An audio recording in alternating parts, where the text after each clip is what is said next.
Assalamualaikum warahmatullahi wabarakatuh. Salam sejahtera bagi kita semua. Dan sebelum kita mulai, kita intro dulu.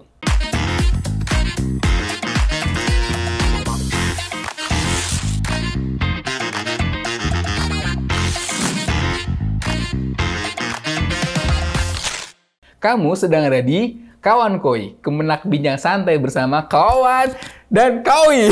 Koi lagi nggak ada, sahabat religi hari ini kebetulan lagi sakit. Kita mohon doa mudah-mudahan hari ini Koi bisa cepat sembuh dan mudah-mudahan bisa menemani kita kembali di program yang luar biasa ini. Dan seperti biasa, program ini akan menghadirkan cerita-cerita menarik dan juga narasumber-narasumber yang seru, mudah, fresh, dan bisa menginspirasi kita semua. Nah, hari ini bertepatan dengan menjelang atau hari kurban, Hari Raya Idul Adha. Ada banyak cerita yang bakal kita bagi di hari ini.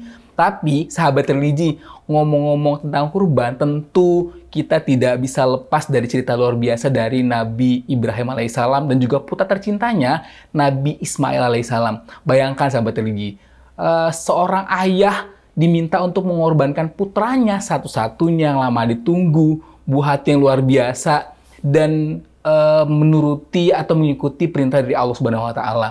Ini adalah ujian keimanan yang tak terhingga, sahabat religi. Tapi dengan penuh keikhlasan, ketaatan, mutlak kepada Allah Subhanahu wa Ta'ala, Nabi Ibrahim alaihissalam bersiap menjalankan perintah tersebut. Nah, demikian juga dengan Nabi Ismail, anaknya. Beliau seorang anak muda yang menunjukkan ketaatan dan kesabaran yang luar biasa. Tanpa sedikit pun keraguan atau penolakan, beliau ikhlas menerima takdir yang akan menimpanya demi perintah dari Allah Subhanahu wa Ta'ala. Sahabat religi, cerita tentang ini sudah banyak mungkin kita dengarkan setiap kali menjelang Idul Adha. Kisah ini akan mengajarkan kita esensi kurban yang sesungguhnya. Bukan hanya tentang penyembelihan hewan, tapi juga tentang pengorbanan yang tulus, penyerahan diri dan juga sepenuhnya kepada Allah Subhanahu wa Ta'ala. Keikhlasan juga benar-benar nggak bisa kita ragukan lagi dari Nabi Ismail dan juga Nabi Ibrahim. Sahabat religi, semangat inilah yang akan kita bahas lebih dalam di hari yang luar biasa ini. Bagaimana kurban tidak hanya sebatas ritual menyembelih hewan, maksud saya, tetapi lebih dari itu. Kurban relevan bagi anak muda di zaman sekarang. Nah, untuk itu, hari ini kita sudah menghadirkan juga tamu yang luar biasa seperti biasanya. Tamu yang sangat inspiratif. Ada Ustadz Azza. Selamat hari Lebaran dulu kayaknya hari ini ya. Terima kasih sudah hadir Bang Azza. Dan karena ada banyak cerita yang pengen kita bagi banget hari ini. Tapi sehat hari ini ya? Alhamdulillah, segar bugar. Kelihatan lebih segar bugar ya. Kelihatan dari badannya ya. Walaupun nggak ada Koi, hari ini cuma kelihatan sehat. Nah, sahabat religi, cerita tentang hari ini akan kita bener-bener bagi. Mungkin kita akan menggali lebih dalam bagaimana kurban itu bisa relevan, bisa relate sama keadaan anak muda zaman sekarang. Nah, Bang Azza ya manggilnya lebih enak kayaknya ya daripada Ustadz Azza ya.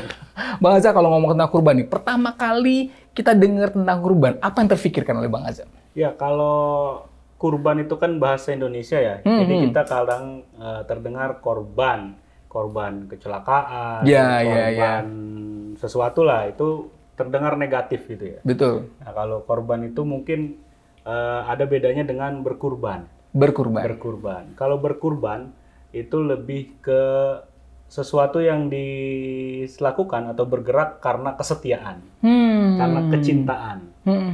Contohnya tadi, Nabi Ibrahim rela, dalam tanda kutip, mengorbankan atau berkurban anaknya, Nabi Ismail, karena kesetiaannya kepada Allah, kecintaannya kepada Allah. Jadi ketika kita dengar kata kurban, itu beda sama korban. Ya, kalau anak muda kan gitu kan, korban apa nih? Wah, korban penipuan dong. Bukan kurban ya? Bukan kurban ya. Tapi kalau kurban pasti terbenak di benak kita itu pasti menyembelih hewan, ibadah. Dan apa yang bisa kita korbankan dalam tanda kutip untuk perintah kepada yang menyuruh kita. Atau kepada yang kita cintai, kepada yang kita setia. Ya, seperti sama pasangan gitu. Kita rela berkorban. Jiwa raga. Sama itu. Tapi relevan nggak sih dengan anak-anak zaman sekarang sebenarnya? Mungkin keikhlasan atau kesetiaan gitu. Ya, sangat relevan. Contoh kan kita misalnya ibadah berkurban itu ketika kita diperintahkan sama Allah untuk berkurban, yang fasholli li rabbika wanhar, salatlah dan berkurbanlah. Apa yang kita pikirkan? Hanya kesetiaan kita kepada Allah. Coba kita rela mengeluarkan uang kita sebanyak jutaan, baik itu dengan kambing ataupun sapi ataupun onta, itu semata-mata hanya karena perintah Allah. Kita dapat apa? Kita nggak dapat apa-apa. Murni itu kesetiaan kita kepada Allah. Kalau anak muda menerapkan itu, misalnya dia cinta kepada istrinya, dia cinta kepada orang tuanya, apapun yang dikatakan, yang diperintah, yang disuruh sama orang tua, sama istri dan lain-lain dan orang yang dia cintai, pasti dilaksanakan. Setuju banget, setuju banget. Tapi mungkin sebenarnya perkembangannya sekarang melihat anak-anak muda zaman sekarang ya, Bang Azza, terkait dengan kurban dan korban ini, mungkin menurut mereka perihal yang sama. Bagaimana mungkin anak-anak muda zaman sekarang bisa diedukasi membedakan antara kurban dan korban ini? Ya, samalah, kita masih muda kan. Jadi kita juga pengen yang namanya hadiah. Pengen yang namanya sesuatu yang membuat kita senang. Ya, ini yang harus kita tanam. Teman-teman yang pemuda-pemudi di luar sana, ketika ditanya, ayo berkurban, dia nanya, kita dapat apa? Seperti itu kan? Nah, makanya kita harus bisa menjelaskan kepada teman-teman sekalian, yang namanya kurban itu, yang kita dapatkan adalah sesuatu yang dihasilkan dari kecintaan ataupun dari kesetiaan. Seperti misalnya, kita cinta sama istri, kita berikan sesuatu setiap bulan, kita berikan apapun itu, nanti istri akan ada feedback balik kepada kita. Begitupun kurban, kita cinta kepada Allah, kita berikan persembahan kepada Allah, nanti Allah akan memberikan sesuatu yang luar biasa yang kita tidak duga-duga. Luar biasa. Nah, kalau di era digital seperti sekarang ini, Bang Azza, contoh kurban yang bisa dilakukan oleh anak muda, apa kira-kira? Ya, semua kita bisa berkurban dengan jalannya masing-masing. Walaupun daerah digital kita nggak mungkin kita menyembelih kamera atau kita menyembelih laptop, kita membanting banting TV demi kurban kita kepada Allah misalnya, enggak kayak gitu. Walaupun kita sekesal apapun kita sama handphone dan lain-lain, kita nggak usah mengkorbankan itu demi ibadah kita. Tetapi kita buat era digital ini untuk meningkatkan ibadah kita kepada Allah. Contoh, misalnya, memang kita ada share-share dari Kemenak nih, hukum tentang ini, doa tentang ini di Instagram Kemenak. Kita share, itu termasuk dalam tanda kutip kurban kita. Kita mengorbankan kuota kita demi luar biasa banget konten-konten Islam. Sesimpel itu ya sebenarnya. Sesimpel itu sebenarnya, dalam tanda kutip ya, bukan ibadah kurban, tetapi kita mengorbankan sesuatu kayak misalnya waktu kita, kuota kita, untuk hal-hal yang memang kita itu semata-mata hanya untuk Allah. Ya kan? Ketika kita saya nge-share ke Om Wawan tentang doa misalnya ada di Instagram Bimas Islam, saya share, itu kan hanya beberapa detik. Tetapi ketika Om Wawan mengamalkan, membaca misalnya doa itu, karena saya yang share, itu pahala saya banyak. Luar biasa. Nih kalau ngomong tentang anak muda, kita semua dengan versi yang muda. Menurut Bang Azza, apa yang paling susah dikorbankan oleh anak muda? Yang paling susah dikorbankan sama anak muda itu waktu. Waktu? Kenapa bisa waktu? Anak muda ini kan senang dengan senang-senang. Senang dengan senang-senang. Ya kan? Oke. Itu 3S lah. Senang dengan senang-senang.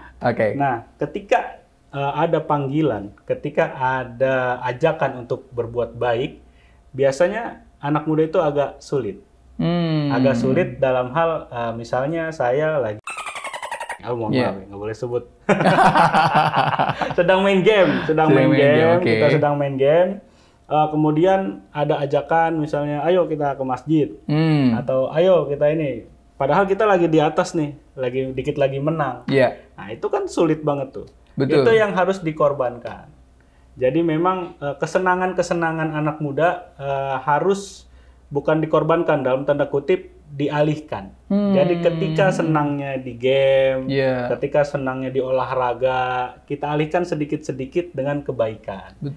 Nah, kurban ini mengajarkan kita untuk mengalihkan itu sedikit demi sedikit. Yang tadinya suka jajan, suka ngopi, dalam tanda kutip berlebihan, nah dikorbankanlah ini uang yang untuk jajan dan kopi yang memang berlebihan, ayo kita salurkan ke orang yang butuh. Artinya memang sesuatu yang kita sukai ya, yang dikorbankan itu ya, sehingga memang ada esensi berkorbannya ya dari kurban itu ya. Memang yang namanya berkorban itu harus ada yang dikorbankan. Pernah nggak sih Bang Azza merasa berkurban itu untuk sesuatu yang akhirnya memberikan dampak positif untuk orang lain? Pernah melakukan itu nggak? kalau bahasanya tahadus minima ya, kita cerita sedikit untuk motivasi. Itu banyak sebenarnya, karena hal-hal yang pemuda-pemuda khususnya di kalangan santri itu sangat mengorbankan masa mudanya demi masyarakat. Contoh, waktu teman-teman main, kita belajar. Waktu teman-teman sedang misalnya main game ataupun dalam tanda kutip pacaran dan lain-lain, kita harus mengaji, kita harus mengabdi. Itu kita korbankan demi masyarakat banyak. Demi nanti ketika sudah lulus, ketika sudah menjadi ustadz dan lain-lain, itu mengajarkan masyarakat dan menyebarkan ilmu. Itu yang dikorbankan. Itu hal yang sangat bermanfaat untuk diri sendiri maupun untuk agama, untuk negara dan untuk masyarakat. Bang Azani, di umur sampai yang sekarang, pernah berkorban apa yang mungkin paling berat buat Bang Azani? Berkorban itu khususnya saya yang memang karirnya tidak begitu tinggi. Jangan gitu dong, jangan ngomongnya jangan tinggi begini ya. Kan anak muda, masih naik kan, masih di step bawah. Memang berkorban kambing itu berat. Kurban kambing itu berat? Kurban kambing itu bagi kita anak muda ini berat. Karena kenapa menjadi berat? Ya, kita punya penghasilan itu lebih memilih branding. Dalam tanda kutip kita beli sepatu, kita beli kopi-kopi di kafe-kafe kan, sehingga susah nabung dan ketika saatnya Idul Adha, ini mana untuk beli kambing? Bimbang ya? Bimbang. Kambing dulu apa handphone dulu? Itu yang paling berat. Tapi memang ketika kita niat, pasti ada jalan. Jadi ketika akhirnya Bang Azza memutuskan berkurban, apa motivasinya sehingga memutuskan, kurban nih gitu? Ya, jadi motivasinya itu cerita tentang kurban ini. Cerita tentang kurban itu dari anak Nabi Adam udah ada. Dia dikisahkan di Al-Maidah ayat 27. Jadi ketika itu hanya ada beberapa manusia. Nah, ada 2 anak Nabi Adam yang diperintahkan untuk kurban. Yang satu seorang petani, yang satu seorang peternak. Nah, kemudian diperintahkanlah dia berdua. Nah, yang petani ini dia kurbankan hal-hal yang jelek, sayur-sayur yang busuk, kemudian hasil-hasil sisa-sisa panen. Nah, sedangkan yang satu, dia mengkorbankan binatang yang luar biasa. Memang disebut saat itu kambing yang besar, yang bagus. Nah, ketika itu ulama tafsir bilang, nanti yang diterima itu ada api turun dari langit.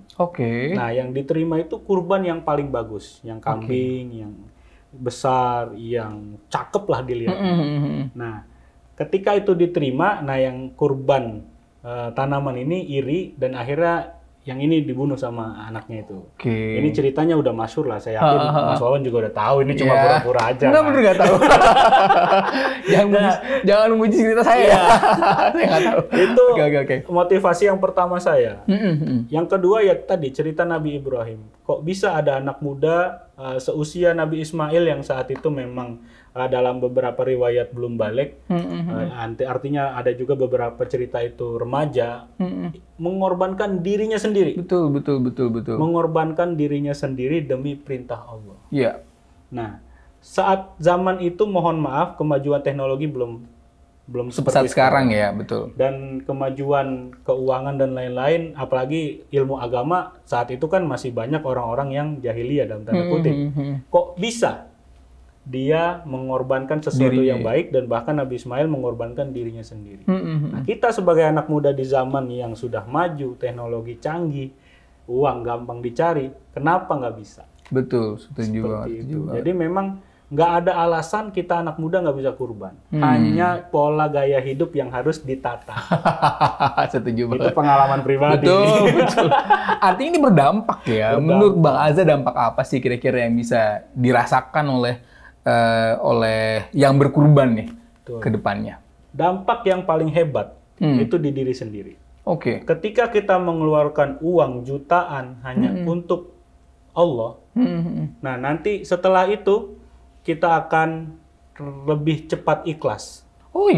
Misal kita keluar uang 3 juta lebih, kan kita nggak dapat apa-apa nih. Dari kurban, paling daging kambing berapa sih ya? Berapa sih dapat? Nah, besok kita dapat cobaan, misalnya uang kita hilang ratusan ribu.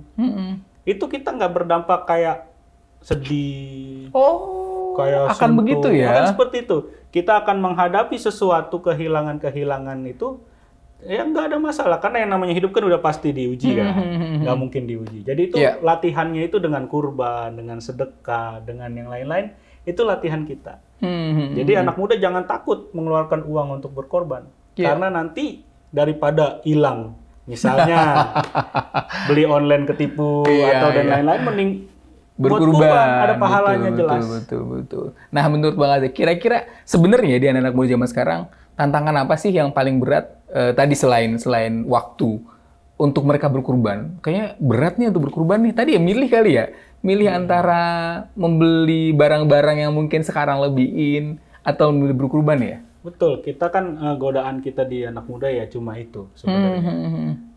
Dalam tanda kutip yang saya sebut gaya hidup. Gaya hidup, betul. Jadi kita harus memilih, kita mau bergaya ala hedonisme atau bergaya ala ustanisme. Enggak semua yang berkorban itu ustaz ya, tetapi memang kan diajak kepada kebaikan. Dan dampaknya bakal kita sendiri itu di dunia yang tadi. Belum nanti di akhirat lebih beda lagi, kita nggak usah bicarakan. Tapi memang ketika banyak godaan seperti barang-barang branded yang keluar, yang memang kita kelihatannya bagus, apalagi teman-teman yang tinggal di desa gitu kan, dia ngelihat sesuatu yang canggih itu kan langsung pengen. Ya kan, upgrade handphone, upgrade kamera, upgrade bahkan kacamata pun kita upgrade kan. Itu memang godaan. Padahal harga satu kambing tidak lebih mahal dari satu handphone ya kan. Setuju. Malah bahkan lebih mahal handphone ya. Apa kira-kira triknya yang bisa dilakukan oleh anak muda? Ini agar bijak memilih akhirnya, memutuskan untuk berkurban ketimbang beli kebutuhan hari-hari. Ya, memang berat untuk memulai. Jadi kita harus benar-benar tanamkan di diri kita itu, ketika kita ingin berkurban, yang kita dapat bukanlah kesenangan duniawi. Memang kesenangan akhirat itu nanti kita akan rasakan ketika kita meninggal. Jadi bahasanya jangan kurban. Maksudnya kita untuk memotivasi, kita bilang investasi. Kita investasi untuk kesenangan-kesenangan setelah dunia ini. Banget loh. Kayak nggak banyak loh. Tapi Bang Azza, orang-orang yang akhirnya berpikir bahwasanya investasi masa depan itu malah lebih penting ketimbang investasi sekarang. Gimana kira-kira cara mengedukasinya nih? Mengedukasinya, ya. Di atas langit masih ada langit. Asik. di depan masa depan, masih ada masa depannya lagi. Seperti itu. Jadi, ketika Anda memikirkan masa depan, Anda harus memikirkan yang lebih ke depan lagi. Nanti setelah Anda meninggal, Anda bawa apa? Ketika investasi Anda hanya untuk masa depannya lagi Anda investasi apa? Betul. Kalau tidak berkurban sekarang, nanti ketika kapan lagi gitu ya? Ketika nanti sudah meninggal, nanti ditanya uang kita untuk apa? Betul. Kita jawab untuk handphone, ya siap-siap. Setuju. Sebenarnya Bang Azza, dari usia berapa sih sebenarnya kita mencoba mengedukasi anak-anak muda untuk akhirnya bisa fokus berkurban? Ya, kalau untuk berkurbannya, ibadah berkurban mengeluarkan uang untuk kurban, itu di usia produktif. Jadi memang kita lihat orang ini produktif. Nah, jangan kita memaksakan orang yang nggak produktif untuk berkurban. Karena memang dalam tanda kutip dia tidak mampu. Iya, belum kewajibannya. Belum kewajiban. Kalau memang sudah produktif dan memang kita lihat itu cukup keadaan finansialnya untuk berkurban, kita harus bilang itu dia harus berkurban. Karena Nabi juga bilang, kalau orang yang mempunyai keluasan rizki dan dia tidak berkurban, maka jangan mendekati tempat sholat kami. Nah, itu ini nih yang paling penting ya. Nabi Muhammad nggak mau mengakui orang yang rizkinya luas, yang banyak uangnya, tetapi dia tidak berkurban. Gitu ya. Jadi anak muda yang berproduktif, yang mempunyai finansial bagus, ya jangan sampai tidak berkurban ya. Jangan ikuti hawa nafsu untuk hedonisme sebelum kita berkurban. Nah, sahabat ini ceritanya kan banyak ya. Ada banyak tempat mungkin Anda untuk melakukan kurban ini. Nah, menurut Bang Azza sebenarnya sekarang kan mungkin ada kurban online atau bahkan kurban masjid. Nah, tren-tren yang diikuti oleh anak muda zaman sekarang sebaiknya gimana nih? Kita ikuti hati kita. Jadi memang orang ini kan banyak macamnya ya. Ada yang introvert, dia kan keluar rumah aja tidak suka dengan keramaian. Kalau dia kurban di masjid, nanti dia akan ditanya-tanya akan ini misalnya. Oke.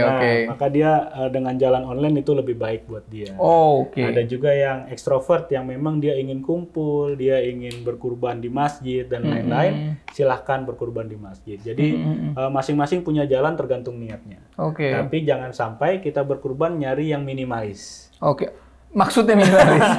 Jadi harta kita banyak, tetapi kita cari-cari nih platform mana yang paling murah. Oh, got it. Oke. Jangan sampai niatnya karena itu. Tapi kalau niatnya saya mau kurban di Indonesia Timur karena di sana lebih butuh. Ya. Itu nggak apa-apa. Tapi kalau saya ingin berkurban di Indonesia Timur karena di sana lebih murah. Nah, ini bermasalah dalam Oke. Jadi tinggal bijak memilih ya. Betul. Sesuai kebutuhan, sesuai apa yang diinginkan hatinya gitu ya. Yang penting bisa berkurban. Nah, Bang Aza, sebagai penutup nih, apa pesan Bang Aza untuk pendengar podcast himbauan untuk anak muda tentang berkurban? Himbauan ya? Kayaknya saya nggak pantas menghimbau. pesan. Oke. Saya ingin berpesan, kalau memang ada keluasan rezeki, dahulukan berkurban. Nanti rasakan manfaat-manfaatnya. Ya, kita nggak bisa samakan satu orang dengan orang yang lainnya. Ketika setelah berkurban, misalnya orang ini jadi hidupnya lebih enak, atau orang ini upgrade handphone, orang ini upgrade kamera, kita nggak bisa ada rumus baku. Tapi dicoba. Kalau sudah dicoba, nanti rasakan manfaatnya sendiri. Luar biasa. Dan manfaat itu nggak bisa dirasakan sekarang ya, karena nanti akan merasakannya investasi di akhirat. Dan tapi ada juga yang langsung. Oh iya? Iya, misalnya setelah berkurban, habis itu dapat daging.